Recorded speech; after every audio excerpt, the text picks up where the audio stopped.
Okay, important question. Let's just go right to the point. Somebody asked me, what do I think about fuel cleaners? Do they work? I think they do work to an extent, especially stuff like Marvel Mystery Oil that's been grandfathered in before the EPA that still has the old school naphthenic base. Still works. I like running it in the fuel system. The reason I like running it in the fuel system, it kind of helps keep the pump cooler, keeps it lubricated, um, keeps the injector pintle lubricated with the wintergreen additive that's in it. It also keeps it's a creeping agent, so it kind of gets in areas where other fuel cleaners and stuff may have a little bit of a problem. Um, it just upper cylinder lubricant makes things move a little bit easier. The only thing you have to watch out for when you're running fuel additives is the fuel additives work, right? Let's just say, majority of them will do some kind of improvement. If you have a direct injected engine, you're not getting the backside of the valves. Maybe through some overlap or scavenging, you might get some cleaning on the valves, but that's for another topic. Some of you may not know what overlap or scavenging is. It's a thing that happens in between valves opening and closing, and basically when you get that suction of the intake valve opening and the piston going down versus the piston going back up and the exhaust valve opening, it can create a overlap procedure where as the piston's being pushed out, where the valves are just barely open at the same time, it'll create a suction where it will actually help scavenge, and through that overlap procedure at the same time, it'll help push some of that fresh air through the exhaust side of the valve. So it'll clean more of the exhaust side than it will the intake side, but it will work. It's a much more complicated. It's not complicated, but we need to go into much more explanation on scavenging. But that's basically what it is. It's the overlap procedure between the intake and the exhaust opening at the same time, and then there's a brief period of actual suction motion where the piston pushing out on the exhaust side actually helps with the scavenging effort of the piston coming down and then pushing out with the valve overlap procedure. Both of them are open at the same time.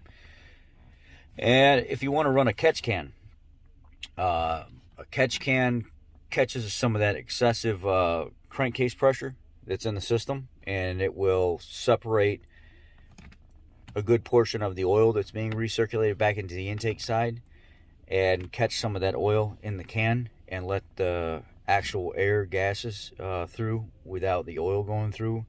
At least it saves a lot of it from going through.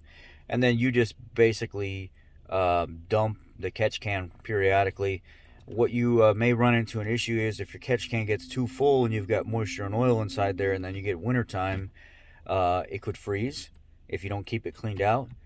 And also, if you let it get too full because you're neglecting your maintenance part of running that catch can, and just going to go right back to sucking that oil and stuff back into the intake, sometimes it can create a extreme suction effect and suck a lot of that oil out instead of just a little, like the PCV system would normally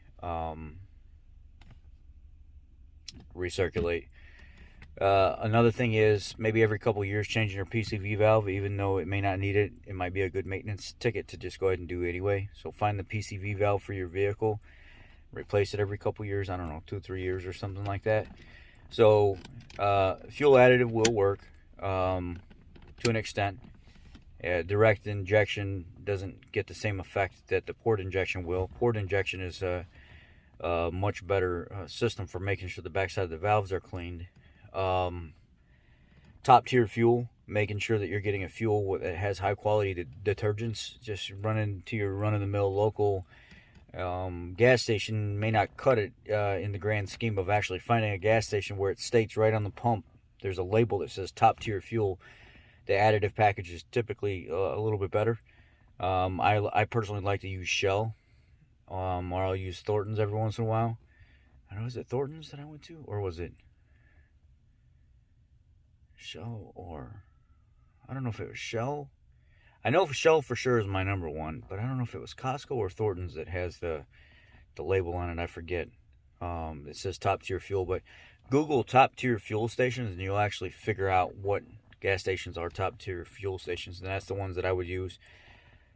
Keeping your oil changed, believe it or not, keeping your oil changed you know, and keeping good fresh oil in there. So if it does get on the backside of the valves and stuff, it's not oil that's all nasty and dirtied up and broke down. It could help do some cleaning and lubricating as well. Um, so good fuel, decent additive. If you want to run a catch can, you can run a catch can to catch a lot of that blow by that's being pulled back into the intake manifold side of things that are going to dirty things up some. And about every 10 to 15,000 miles, if you have like one of the EcoBoost lines that are more susceptible pre 2017 for the F-150s, and then all of the 4-cylinder EcoBoosts that end up having a lot of that scavenging of the PCV system, where a lot of that's being recirculated. About every 10 to 15,000 miles, a good induction service, like a Valvoline induction service, where it's going through the intake manifold and being drugged, that chemical is being pulled through the intake manifold and then onto the back side of the valves. It's a manual type cleaning that can be done. And actually, if you look in your owner's manual, in most vehicles that are direct injection, it does say periodically, I think it's like every 10 to 15,000 miles, it'll say that you should do an induction service like that to clean the valves in the intake manifold. Most people don't do it, and most dealerships or shops don't even mention it because they don't want to hook up the machine to do it, and then it's a hassle, and it's an expensive service. It's like a $225 to $275 service. Some places up to $300, but it works every 10 to 15,000 miles. Do that induction service, and you're kind of getting ahead of the game with keeping the backside of those valves clean, so you don't have drivability issues, misfire issues, fuel and performance issues. So that's just kind of like the top 3, maybe 4, top 4 things that you can do to make sure your fuel system stays clean and that you're not creating more of a problem because nobody ever taught you that stuff. So hope you all have a great day. Be blessed. And if you have any more questions, let me know.